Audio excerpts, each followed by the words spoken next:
voudrais remercier toutes les personnes qui sont ici présentes, qui ont joué un rôle très important dans la lutte que nous avons menée cette dernière année en ce qui me concerne et ces dernières années en ce qui les concerne. Je reviendrai sur leur rôle spécifique à chacun au fur et à mesure de la conférence. Je voudrais peut-être commencer par vous dire que je ne viens pas à vous apaiser comme je l'espérais, car nous avons eu droit, il y a quelques heures à peine, à l'expression la plus directe et spectaculaire de la subsistance de l'ennemi. Une subsistance ravage, pitoyable, crépusculaire, une subsistance néanmoins. L'être qui, un an durant, a privé les étudiants de la plus prestigieuse université du continent, sur instruction politique, de leur accès à leur campus, a pu décider aujourd'hui encore de l'interdiction de cette conférence et de cette prise de parole. Il était nuit passée lorsque cet être, habitué à vivre couché, faisant un immense effort, se levait, non pour rendre service, mais pour nous rappeler ceci: qu'il n'avait non seulement pas encore été évacué dans les litières de l'histoire, mais qu'il détenait, jouissait et se montrait décidé à faire usage du pouvoir d'interdire, censurer, éteindre la parole et le savoir. Cela m'a inspiré cette pensée évidente: une révolution n'est jamais finie et il ne faudrait pas que celle-ci manque de commencer. 60 enfants et adultes sont morts d'un cri rauque qui réclamait souveraineté, et il m'apparaît essentiel de commencer cette prise de parole par une pensée à leur égard et l'affirmation d'une certitude à l'égard de leurs proches: ils ne seront pas oubliés. À Dakar, au parquet, au cabinet d'instruction numéro 2, à l'UCAD, les mêmes corps, les mêmes âmes qui ont permis la commission des crimes qui ont amené à la mort de ces personnes demeurent. Les mêmes visages qui, pour certains, se tairent, tremblent, ont honte, mais pour d'autres, rient et sourient devant les caméras. Je pense à un ancien ministre de l'Intérieur, censure, je pense à un recteur d'université, et menace. Je viens en un pays où ceux qui m'ont fait kidnapper à 300 km de la frontière sénégalaise, en plein cœur de la Mauritanie, ont formellement encore entre leurs mains le pouvoir de me faire arrêter, enfermer, expulser. J'ai été à mon arrivée soumis à un contrôle approfondi de mon identité.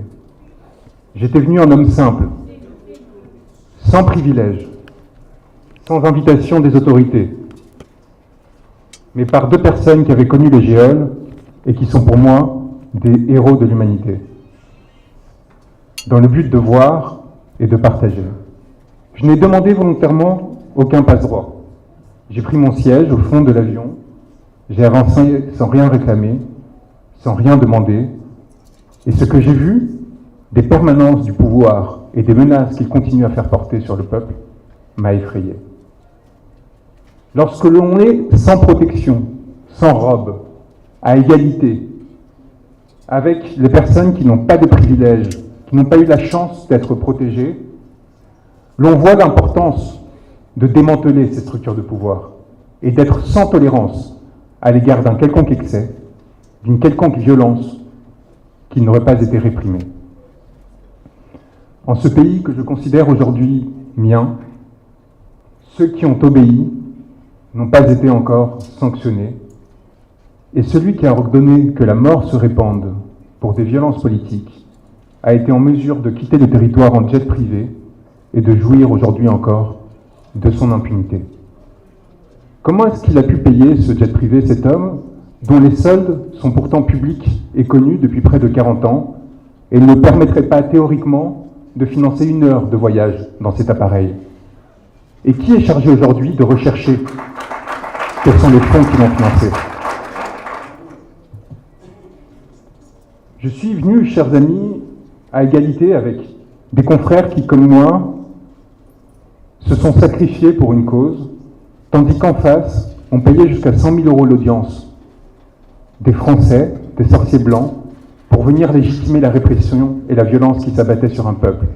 Et j'ai vu des confrères accepter cet argent, accepter de servir de faire-valoir pour légitimer la mort, l'emprisonnement, la détention de citoyens innocents.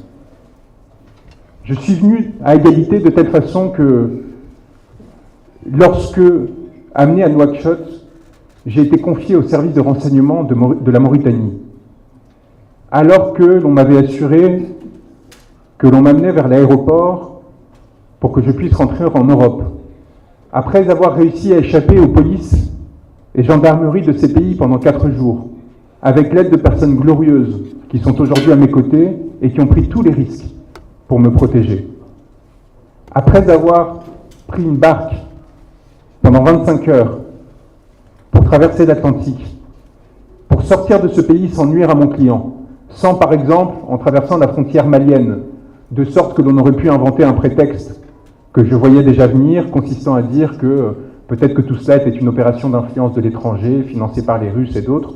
On a bien vu comment le pouvoir précédent cherchait à instrumentaliser ces questions.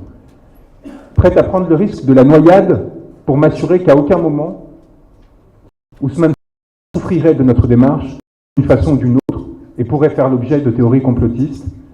Lorsque, réussissant cette démarche, après être rentré, comme me l'a rappelé mon confrère Bamba Cissé, légalement sur le territoire, sans faire l'objet d'aucune mesure qui ne me l'interdisait, et avoir participé à ses côtés, à celui de mon confrère Cheikh Khoureyshiba, qui, comme l'a rappelé Bamba, est celui qui a permis ma rencontre avec le peuple sénégalais. Après avoir donc dénoncé le procureur de la République, qui est encore aujourd'hui en poste, après lui avoir dit « Nous n'aurons pas peur, nous n'avons pas peur », nous avions réussi théoriquement à rompre cet encerclement et à avoir envoyé le signal dont le pays à ce moment avait besoin et dont mon client avait besoin. Car il est évident que si je suis venu au Sénégal à ce moment-là, alors que le procureur, justement, avait annoncé l'existence d'un mandat d'arrêt international, c'était d'une part parce que M. Sonko m'avait désigné lors de son placement en garde à vue pour une histoire funeste de téléphone portable qui s'était transformé en accusation de terrorisme. Rappelons-nous quand même du ridicule dans lequel ces autorités politiques avaient sombré. Et c'était évidemment par devoir, par le devoir que la robe m'imposait, c'est-à-dire de ne pas le laisser seul, alors que rien ne le justifiait. Et quand donc, séquestré par ces services de renseignement, qui m'ont mis une cagoule, qui, sans me présenter un avocat, une autorité consulaire, un juge, m'ont menotté et amené depuis la capitale, Nouakchott, contrairement à ce qui a été dit, en toute illégalité, jusqu'à la ville de Rosso, puis placé sur un bateau qui est accosté de l'autre côté de la rivière, près de Vaches, parce qu'ils avaient peur que l'on me voie, parce qu'ils savaient que ce qu'ils faisaient était illégal, et qu'ils ont dû me traîner dans la boue du rivage pour m'amener dans des pick-up banalisés, entourés de mitraillettes, puis transférés à nouveau dans un autre convoi, avant qu'enfin, à Saint-Louis, on me convie à la BIP, et que je sois transféré à Dakar. J'ai compris que j'étais face à des gens qui ne jouaient pas selon les règles du jeu, qui ne respectaient pas le droit, qui ne faisaient pas qu'instrumentaliser le droit, qui avaient décidé de jouer avec les formes, de mentir, puisqu'ils diraient qu'ils m'avaient arrêté en traversant la frontière. Je peux vous dire que les pêcheurs avec qui j'étais sont dans cette salle, et c'est, je pense, la chose la plus émouvante qui puisse m'arriver aujourd'hui. J'aimerais les saluer. Ces pêcheurs m'ont vu au moment où nous avons traversé la frontière maritime, où ils m'ont pu m'indiquer que nous n'étions plus dans des eaux territoriales sénégalaises. Le sourire qui m'a pris et la petite pensée que j'ai eue pour Antoine Félix Diome à ce moment-là, je peux vous dire que je ne l'oublierai jamais. Et nous avons continué pendant 8 heures. J'aimerais qu'ils se lèvent.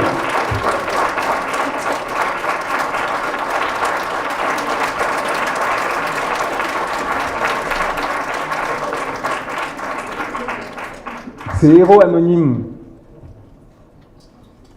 que le maire de Sangalkam, Alpha Bokarso, a trouvés, qui ont eu le courage, et ils me l'ont avoué qu'à la fin, sachant parfaitement qui j'étais, de prendre ce risque, de partir pendant la nuit, longeant les côtes sénégalaises, passant à côté de l'île de Gorée, puis remontant jusqu'au fin fond de la Mauritanie, et ne s'arrêtant que parce que, après un échange de regards un peu inquiet, voyant que l'eau commençait à monter dans la barque, on s'est dit, bon, il y a une sorte de belle construction bleue là dans le désert, peut-être qu'il est temps que l'on s'arrête à 100 km de Nouakchott, mais qui était prêt à continuer, et qui serait allé jusqu'au bout et qui aurait pris tous les risques nécessaires pour...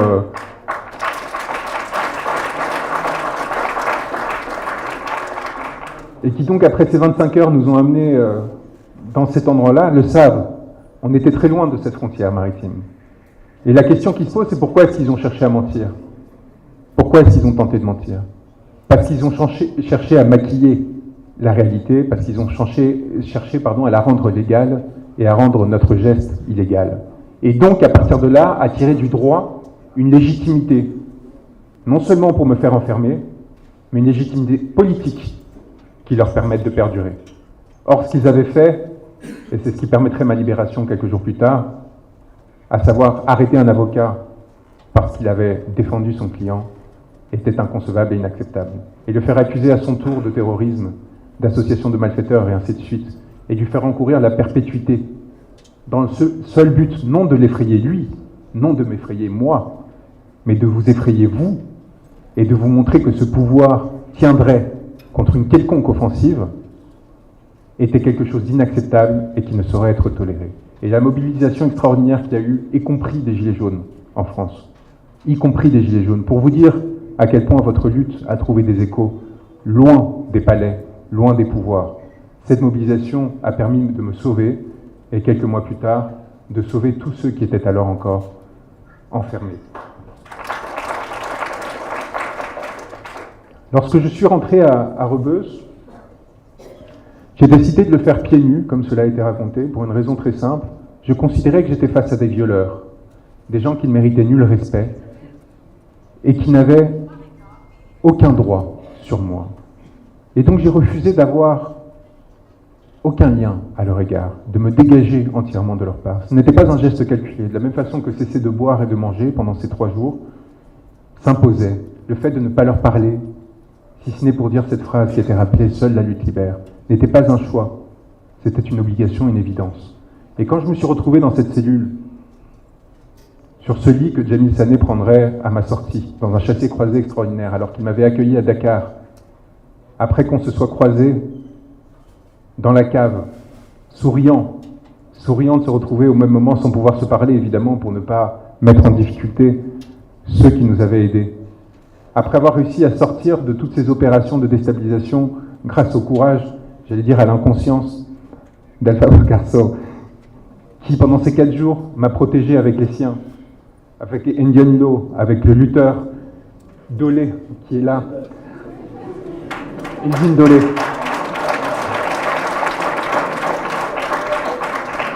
Avec Asrouma et Ngalou aussi. Vraiment, ce courage qui leur a coûté cher, qui leur a coûté la liberté, était fondamental. Ce n'était pas un caprice, ce déplacement. Il ne s'est pas levé.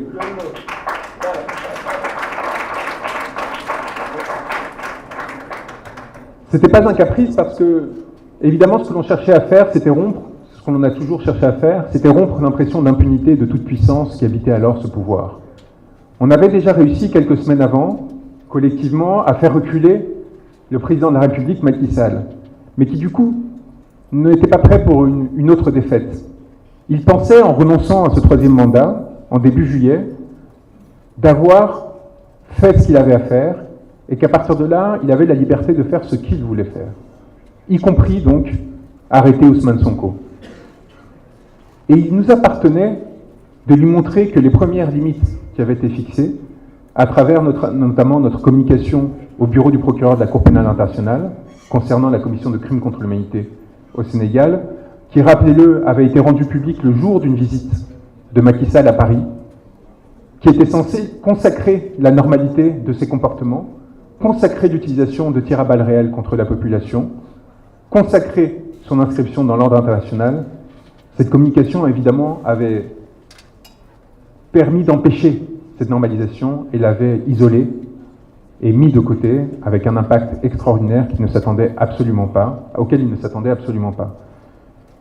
Il appartient aujourd'hui au Sénégal de décider quelle sera la voie qu'il souhaitera suivre en ce qui concerne cette question fondamentale de l'impunité et de la justice rendue aux 60 martyrs, aux milliers de blessés et d'emprisonnés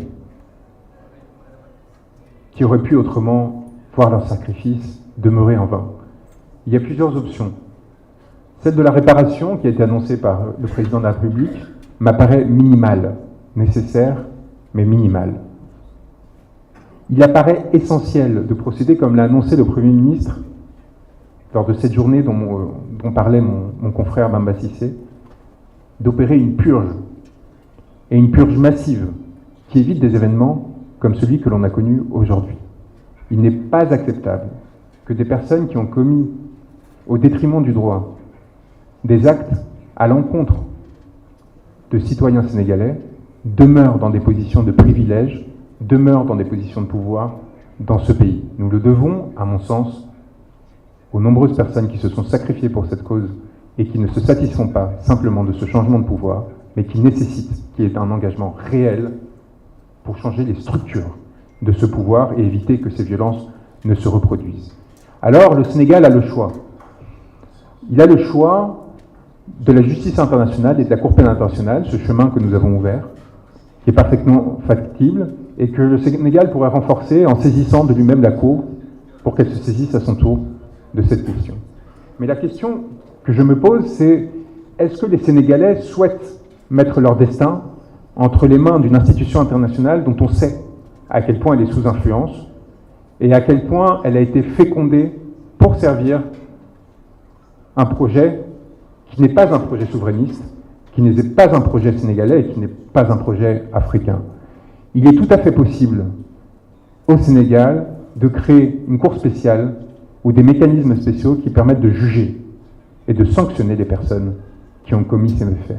Il lui est parfaitement possible et probablement préférable de se saisir d'elle-même de cette question de la justice et de s'occuper d'elle-même de ceux qui ont souillé ces institutions et sa démocratie. Pour cela, il faudra du courage.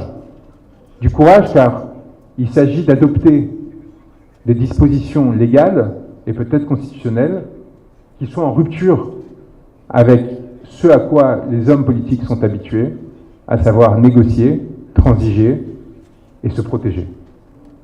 Je viens d'un pays, la France, qui sombre entre des mains oligarchiques et dont l'effondrement est en train de peser sur ses anciens partenaires et alliés, y compris le Sénégal. Aujourd'hui, la France est prédatrice et lourdement détestée dans de nombreux pays parce qu'elle manque de ressources pour elle-même et elle va donc les chercher à l'extérieur, tirer des profits pour essayer de se régénérer et de continuer à alimenter ses classes dominantes au détriment des peuples où elle agit. Il y a longtemps qu'au Sénégal, des grandes entreprises françaises ne sont pas venues, non pas pour investir, pour apporter des capitaux, pour permettre à ce pays de se développer, mais simplement pour capter des ressources et continuer à maintenir ses états d'asservissement. Cette situation, les Sénégalais en souffrent autant que le peuple français. Et il est fondamental que vous soyez conscients du fait que la même main qui a frappé les Sénégalais pour maintenir ce régime clientéliste, qui était le régime de Macky Sall, est celui qui frappe, est celle qui frappe le peuple français, que ce soit lors des mobilisations des Gilets jaunes, de manifestations contre la retraite, ou plus récemment sur les questions palestiniennes, c'est cette même main avariée, putride, qui cherche à dévorer les dernières cellules saines qui existent dans ce pays, pour s'assurer que les ressources restent concentrées entre quelques mains, au détriment du reste du peuple, soumis, exploité et pillé. Ce sont les mêmes oligarques qui agissent ici et là-bas et qui ont tout fait pour s'assurer que Macky Sall puisse continuer, soit directement, soit à travers son candidat, à agir. N'oubliez jamais comment M. Ba fut reçu par la France après les événements de juin 2023, avec les honneurs par le Premier ministre, pour l'introniser comme le candidat de ce pays, ici, au Sénégal. N'oubliez jamais que la France, le gouvernement français, n'a jamais dit un mot, comme l'a rappelé Ousmane Sonko, pour condamner les violences qui étaient commises contre le peuple sénégalais. Le gouvernement français d'aujourd'hui était prêt à tout pour assurer la continuité qui lui préserve son influence sur ce territoire, y compris, comme on l'a vu avec l'affaire Karim Wade en janvier, intervenir et violer son propre droit pour essayer de favoriser des candidatures au détriment d'Ousmane Sonko et de Bassirou Diomaye Faye. Et donc à partir de là, l'idée que le droit serait autre chose qu'un instrument du politique me semble difficile à concevoir. Celui qui est en adversité à l'égard du pouvoir, et vous l'êtes encore aujourd'hui, parce que si vous avez réussi à faire libérer Ousmane Sonko et Bassirou Diomaye Faye, vous restez dans un système dominé par ceux qui, hier, vous réprimaient et aujourd'hui continuent encore de vous exploiter. Et ce système-là, sénégalais, reste inséré dans un système beaucoup plus large d'asservissement et d'exploitation contre lequel il faudra encore des années pour achever cette troisième phase de décolonisation qui s'annonce non seulement au Sénégal, mais dans de nombreux pays d'Afrique et plus généralement du Sud global. Et si je suis à vos côtés, c'est parce qu'en France, je me bats aux côtés des mêmes damnés de la terre qui souffrent comme vous de ce même système d'exploitation et qui sont utilisés comme des pions par ces mêmes personnes pour continuer à assurer leur prospérité contre toute évidence. Et cette solidarité-là, fondamentale entre peuples, ne sera jamais instrumentalisable par ceux qui, à un moment ou un autre, prétendront que Ousmane, comme ils l'ont fait, que Ousmane Sonko était un anti-français, qu'il était là pour s'attaquer à des gens, à des individus. Non, non, non.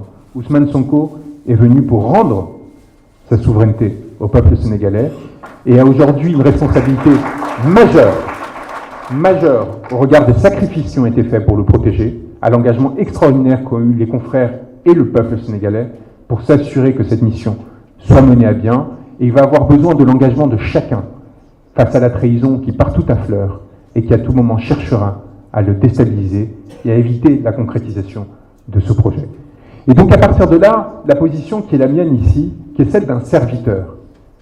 Moi qui ai eu la chance unique, à un moment donné, de porter la parole d'un homme qui incarnait la volonté d'un peuple, et qui pour cela était réprimé, enfermé, mais aussi sali.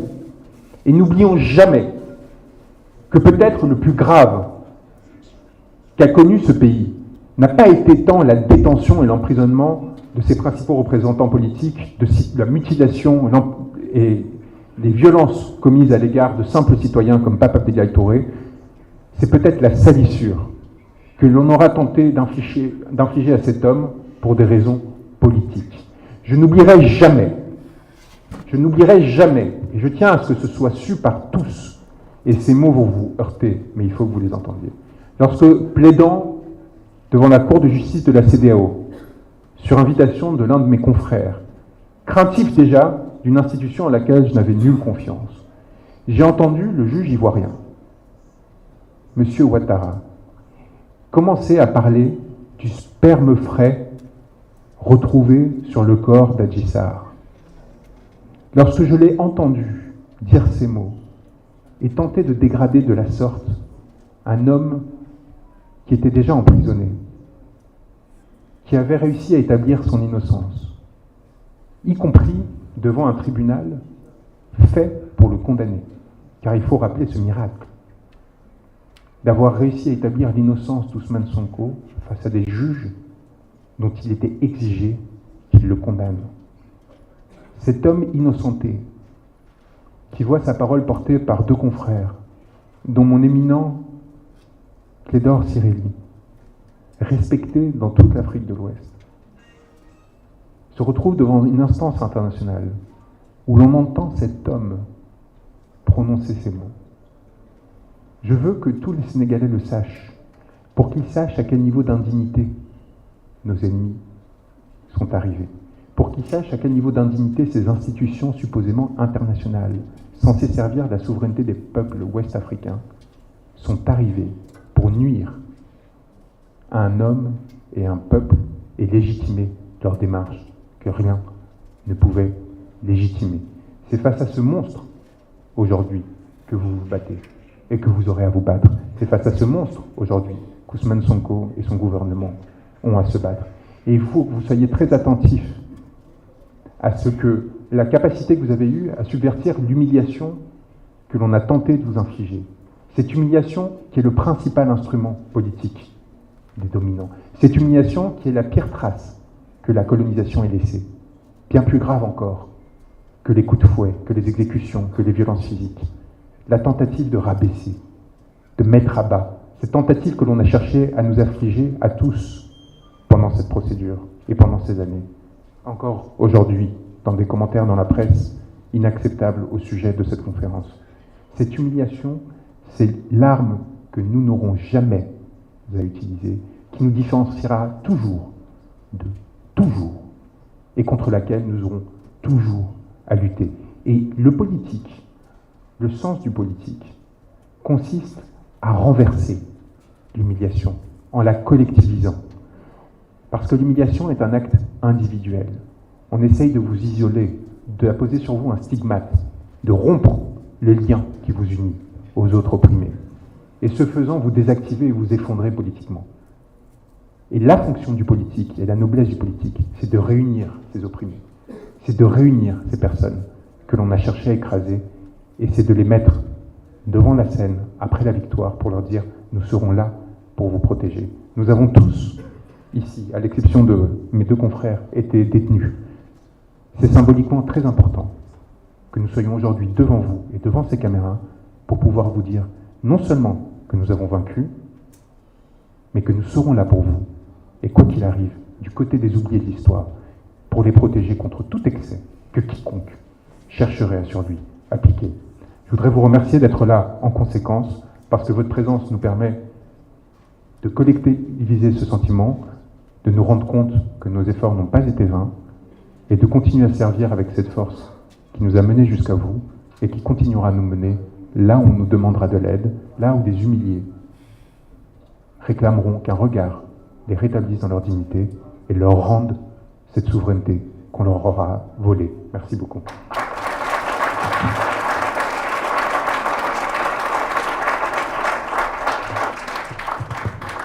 Merci, Maître Juan Branco.